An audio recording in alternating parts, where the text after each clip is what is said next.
What is going on, everybody? I hope you had a great 4th of July. So I originally had another video planned for today, but I wanted to try something different. And there's been something I've been wondering about when it comes to video games in general, and that is the fact that everything is turning into an RPG, albeit first-person shooters, action-adventure, and now with Street Fighter 6, even fighting games are turning into RPGs. And for all intents and purposes, I kinda don't like it. Now, the main reason I don't like RPGs in general is because they have sort of one formula that they follow. By definition, RPGs are supposed to be a role-playing game based on one character that's leveling up to eventually defeat the final boss. And that all sounds well and good, but in practice, an RPG has one thing in mind, and that is grinding for as long as possible to eventually get up to that level that you desire. Now, I'm not an RPG expert because clearly I'm not a huge fan of RPGs. Like with the new Final Fantasy VII Remake, I actually think that's a very well-rounded RPG, besides all of the fluff that it had. But just off the top of my head and off the cuff, really, with newer titles like Street Fighter 6 having an RPG mode called World Tour, the more I play, the more I realize how ridiculous the RPG genre really is, especially when it's implemented into games like fighters and first-person mode titles. There's just a ton of grinding. What happened to the good old days where you just find an amazing item and now you're strong so you can do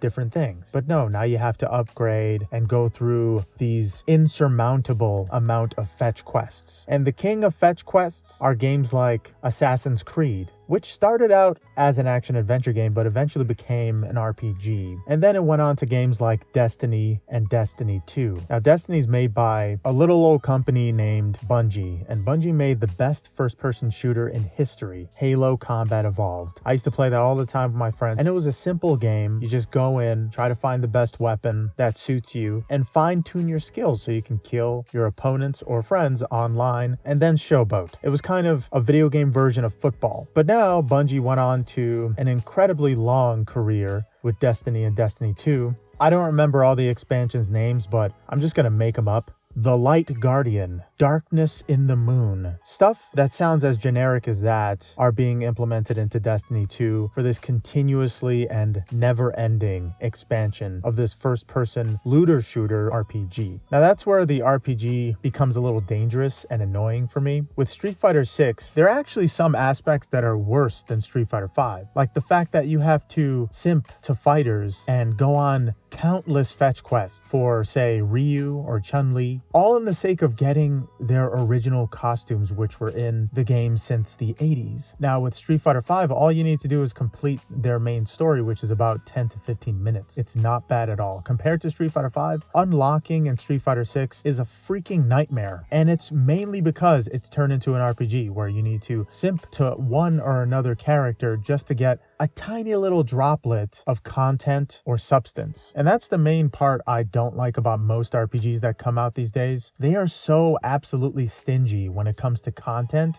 and substance. All I want to do is be lost in this game, but you have me searching for a guy with a blue shirt amongst 200 other people with blue shirts, so I gotta talk to all these people just to get one cutscene out of you. It's like RPGs are video games that don't want to give you the video game, but instead make you look for it. And when you do eventually find it, sometimes, like with Street Fighter 6, it is satisfying, but everything is turning to an RPG. Even God of War has turned into an RPG where you can level up the armor and get a charm for your axe. How's a charm gonna make my muscles bigger and myself stronger? Oh yeah, it's because it's an RPG and we say so. Here's a purple charm. That's a lot better. Oh yeah, Kratos can lift an entire building. But that guy's life is purple, so if he hits you with even his little hair on his arm, you're gonna die. I hate that concept of every character is not as good as the game wants them to be. And that's what RPGs ultimately do. Now, with RPGs like Final Fantasy, of course the nostalgia is working against me there. Like with Final Fantasy 16, it's essentially an action-adventure RPG. You got combos like Devil May Cry in that game. It's insane, and I love it. But when it comes to titles like fighting games, where RPG elements aren't supposed to be, I can't help but feel a little uncomfortable, and also like the developer picked it because it's safe. Because who doesn't like RPGs these days, right? I don't. I don't really like RPGs. I don't like mindless fetch quests. I don't like talking to A, B, and C just to get a full sentence that tells me actually what I want to know. For example, talk to Rob. He knows where the gloves are. And you find Rob and you talk to him. Talk to Timmy. He knows where the shirt is. Just to get an entire ensemble, you need to talk to like 15 different people. Dude, in the real world, things aren't even that complicated. I can just go to one store and get everything. RPGs are always taking place in some kind of 19th century hell. Why is everything taking so long? Why do I need to talk to so many people? We don't even do that in real life. Just order your crap online. Why doesn't everybody just have phones in Final Fantasy by now? That's the reason why 15 wasn't as successful as it should have been. We didn't have those cool phones they promised in Final Fantasy VII Advent Children and Versus 13. It seemed futuristic. It seemed like it actually caught up with the times. But then when you play the game, it's like, hey, you gotta track down Cindy so you can get gas and fix your car. Why can't I just pay money? I am royalty, dude. I gotta do these side missions, even though I'm a prince. Makes no freaking sense, man. Everything about RPGs makes no sense. Even though it's supposed to be some kind of realistic depiction of life, now it's just unrealistic. I don't need to talk to that many people to get pants, a shirt, and gloves. Come on. I've never had to suck up as hard as I sucked up to Ryu, Chun-Li, and Ken in Street Fighter 6 to just get them to teach me something. Even a game like Sonic, which is about running really fast and dodging obstacles, such a simple concept, has now become a full-fledged RPG in Sonic Frontiers and kind of started out a tiny bit in Sonic Forces. With character customization and all that, people just thought it was some kind of pandering to fan fictions and stuff like that, which it might have been, but I feel like it was a small taste of the next step, which was going to be Sonic Frontiers, which is a full-fledged RPG. So yeah, I find it kind of ridiculous that most games are becoming RPGs, and it's just lacking originality. Even God of War has become an RPG, and that's just kind of annoying. I won't be surprised if Marvel's Spider-Man 2 just straight up becomes an RPG. It kind of has already. Everything has RPG elements. There is one game that I never expected to become an RPG that did, and I actually liked it a lot. And that game is Metal Gear Solid 5. I didn't expect all of those RPG elements, even though Peace Walker had them. I thought it was just a portable game kind of thing, where you can now see the damage that you're inflicting on your enemies with a pistol. It's supposed to be just 100%, but apparently I do 25% damage when I shoot you with a pistol. So they took that aspect out of Metal Gear Solid 5 and just made it about building an army.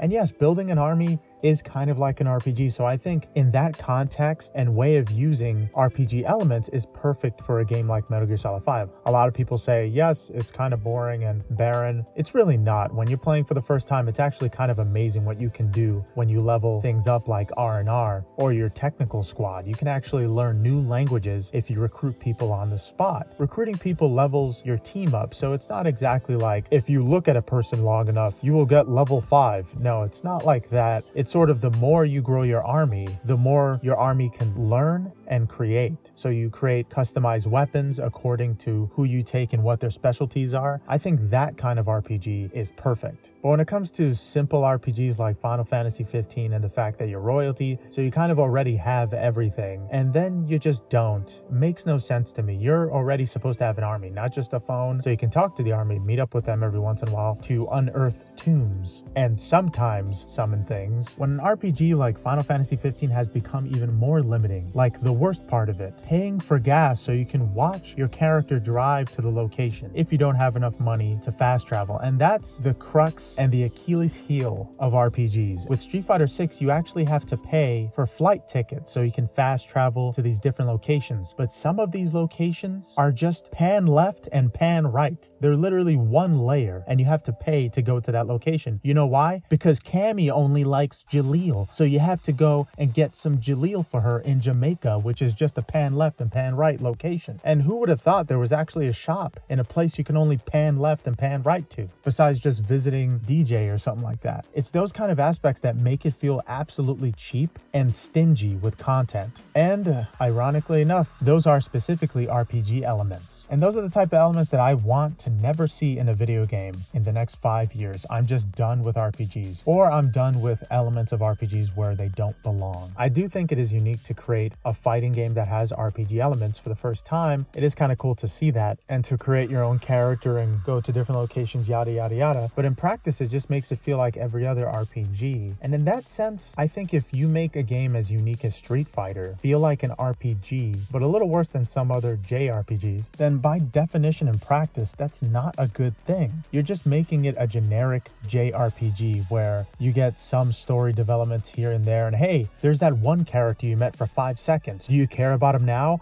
No, I don't. I don't care about Bosch, or however you say his name. I met him one time and then he's like, hey, I don't want to be your teammate. I don't care. Just run away. Who cares about you? But now I'm obsessing over details about this one person I met for 5 minutes. It's just a typical JRPG thing where, why do I care? Oh, I don't. But the game's saying I have to care because the writers are lazy and not very skilled. So forgive me if I'm not so forgiving with JRPGs or just RPGs in general. They kind of are just the same thing over and over again with fetch quest. I just never want to see another fetch quest in my entire life after playing World Tour mode in Street Fighter 6. I'm not sure what it is about RPGs that makes gamers think it adds quality to something. Just saying, hey, punch this amount of people in the face to get a higher level with your punching ability. Wow, that's so much depth added to a gameplay.